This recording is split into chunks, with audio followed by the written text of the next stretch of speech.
Hi everyone. In this lecture, we will discuss analytic method for determining resultant of a system of coplanar forces. अब इसमें हमारे को क्या prove करना है कि prove system of forces is equivalent to single force with a couple. अब इसके लिए हमने यहाँ पे क्या किया, देखो कि हमारे पास ये एक प्लेन है OXY प्लेन, इसके अंदर बहुत सारी फोर्सेस हैं। डिफरेंट फोर्सेस का हमने ले लिया P1, P2, P3 and so on.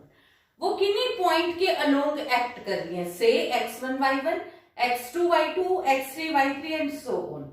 तो देखो अब हमने यहाँ पे ये क्या किया कि X1, Y1 के along P1 force, X2, Y2 point के अलोंग P2 फोर्स ऐसे रिप्रेजेंट कर दिया।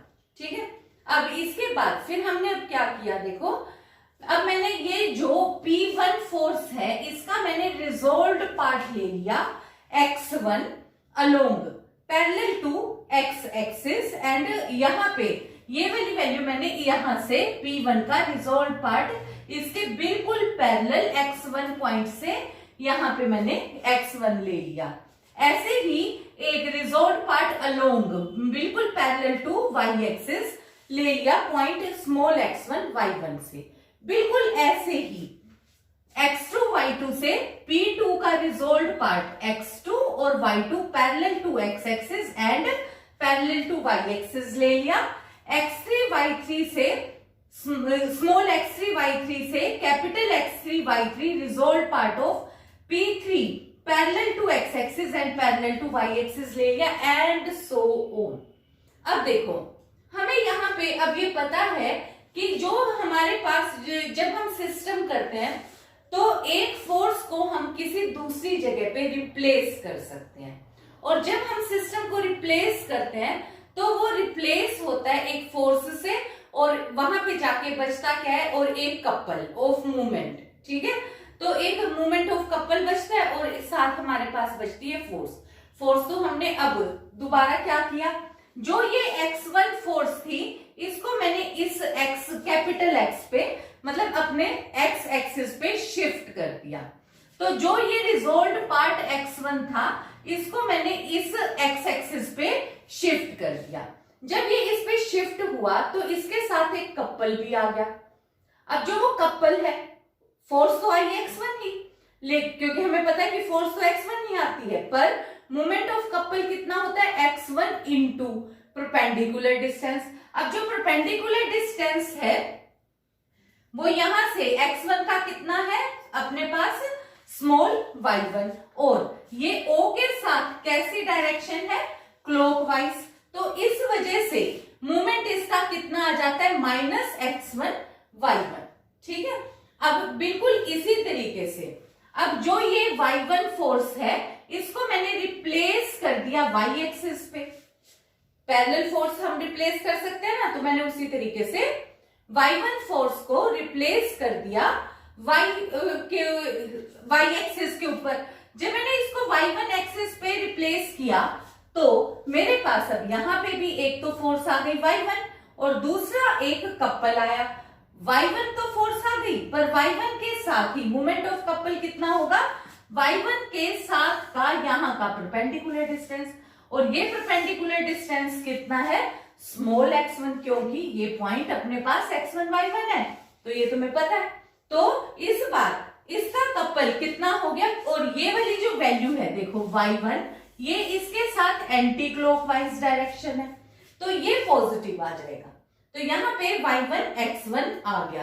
तो अब मेरे पास क्या हुआ, thus resolve part of x1 y1 of force P1 at x1 y1 have been replaced by equal and parallel forces at point O together with the couple of movement।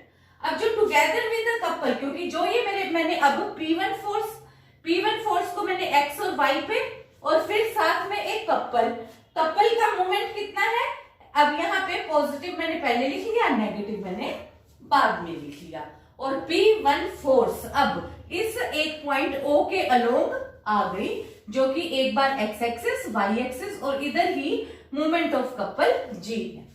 अब दोबारा से आ जाओ, अब इसी तरीके से हमने x2 y2, ये जो p2 फोर्स है इसके रिजोल्व पार्ट्स, इनको यहाँ पे y2 को कैपिटल Y पे शिफ्ट किया, x2 को x एक्सिस पे शिफ्ट किया, मोमेंट ऑफ कपल भी आ गया, और ये हमारे पास कितना आ जाएगा, small x2 y2 minus small y2 capital x2 and so on. तो अब हमारे पास देखो, अब सिस्टम में क्या हो गया कि इस x एक्सिस के ऊपर ये स्मॉल x1, ये capital x1, capital x2, capital x3, capital x4, बहुत सारी पैरेलल फोर्सेस आ गई। इसी तरीके से y एक्सिस के अलोंग ये अपने पास y1, y2, y3, y4 and so on सारी फोर्सेस आ गई। तो अब मैंने यहाँ पे क्या लिख लिया, तो यानी कि x मेरे पास क्या हो गया, is equal to x1 plus x2 plus so on, ये सारे के सारे रिजोल्व पार्ट है p के, p1, p2, 3 वगैरह के अलोंग x एक्सिस y है। इसी तरीके से y equal to y1, y2, yn, और इसको हमने समेशन yn लिख लिया। अब देखो तुम्हारे को जो मूवमेंट ऑफ कपल है, तो कपल कितने आए, ये भी हमने सारे के सारे लिख लिए कि ओरिजिन पे हमारे पास एक कपल का मूवमेंट, दूसरे कपल का मूवमेंट एंड सो ऑन। अब देखो मेरे पास जितनी भी फोर्सेस आ गई एक्स एक्सिस के लोग, वाई एक्सिस के लोग, तो मैं उनको रिजल्टेंट फोर्स में शिफ्ट कर दूंगी, एक सिंगल रिजल्टेंट फोर्स। और सिंगल रिजल्टेंट फोर्स तुम्हें पता ही है कि R is equal to x square plus Y square under root होता है, और tan theta is equal to y over x होता है, making an angle theta with x axis. ठीक है, ये हमारे को पता है, ये हम ऑलरेडी कर चुके हैं। अब हमारे पास अब रिजल्ट रह गया मूवमेंट ऑफ कपल वाला रिजल्ट। तो जितने भी कंपोनेंट्स हमारे पास आए हैं, all the couples are equivalent to a single couple of movement equal to algebraic sum of the component couple से G। तो वो हमने उसको G नाम दे दिया, और G क्या है, पहले कपल का मूवमेंट, दूसरे कपल का मूवमेंट प्लस सो ऑन। तो ये हमारे पास small x1 capital y1 minus y1 x1, ये है पहला कपल का मूवमेंट, फिर दूसरे का एंड सो ऑन, और इसको हमने समेशन से रिप्रेजेंट कर दिया। Now we have to find out equation of line of action of single resultant force. अब देखो तुम्हारे को ये पता है कि अगर एक सिस्टम में हमें कितनी भी मर्जी फोर्सेस दी हो, तो हम उनको एक सिंगल फोर्स रिजल्टेंट फोर्स में रिप्लेस कर सकते हैं। अगर हमारे पास लाइक पैरेलल फोर्सेस हो, तो कई बार ऐसा भी हुआ है, अब हमने ये देखा है कि हमारे पास एक फोर्स और एक कपल बच जाए। अगर फोर्स और कपल बच भी जाता है, तो भी हमने उनको रिप्लेस कर दिया सिंगल एक फोर्स से। तो अब यहाँ पे हमारे को line of action of that single force बताना है। तो इसके लिए अब हमने क्या किया, देखो अभी जो हमने लास्ट आर्टिकल किया उसके अकॉर्डिंग मेरे पास बहुत सारी फोर्सेस थी, मैंने उन सब फोर्सेस को एक्स एक्सिस और वाई एक्सिस के अलोंग रिप्लेस किया, फिर उनका रिजल्टेंट फाइंड आउट किया। तो वो जो रिजल्टेंट फोर्स थी वो मैंने यहाँ O से ये शो कर दी कि ये मेरी रिजल्टेंट फोर्स है R, और जो कि मेकिंग एन एंगल थीटा कह लो विद एक्स एक्सिस, एंड फिर हमने यहाँ पे अलजेब्रिक सम ऑफ सारे के सारे कपल्स का निकाला था। ठीक है, मूवमेंट ऑफ कपल्स, तो उसको हमने G से रिप्रेजेंट करा था, और वो भी अलोंग O लिया था। तो ये हमारे पास सारा सिस्टम बच गया। अब देखो इसमें फिर हमने कहा कि अगर मैं इसको और इसको कंबाइन कर दूं, तो मेरे पास मतलब कपल्स को और जो सिंगल रिजल्टेंट फोर्स है इनको कंबाइन कर दूं, तो ये भी हम आर्टिकल कर चुके कि मेरे पास एक सिंगल रिजल्टेंट फोर्स बचेगी जो कि कुछ एक डिस्टेंस डिस्प्लेस्ड होगी, और वो हमारे पास अब ये कपल खत्म हो गया और ये रिजल्टेंट खत्म हो गया, और मैंने कह दिया कि से वो बिल्कुल आर के क्योंकि पैरेलल होगी, तो वो मैंने कहीं पे शो कर दिया कि वो इस जगह पे वो मेरे पास एक सिंगल रिजल्टेंट फोर्स बच जाएगी। अब यहां पे फिर अब मुझे निकालना क्या है कि मेरे को line of action of this single resultant force find out करना है। तो ऑब्वियसली जो एक्स वाई पॉइंट है मैं इस रिजल्टेंट फोर्स के ऊपर ही कोई कंसीडर करूंगी, तो मैंने इसके ऊपर एक पॉइंट शो कर दिया एक्स और वाई। तो ये आर जो ये सिंगल फोर्स मेरे पास रह गई उसके ऊपर मैंने एक्स वाई पॉइंट कहीं पे रिप्रेजेंट कर दिया। अब इससे मेरे पास क्या हो गया, ये डिस्टेंस एक्स हो गया, ये डिस्टेंस वाई हो गया।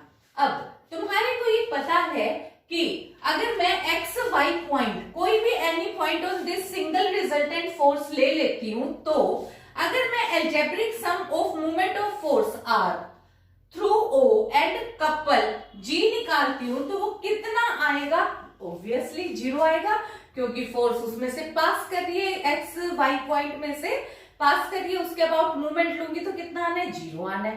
तो यहां से अब मेरे पास फिर रिजल्ट कितना हो गया, यानी कि ये मेरे पास इस फोर्स का मूवमेंट कितना बनता था, देखो capital x into small y minus y into x plus G should be equal to zero.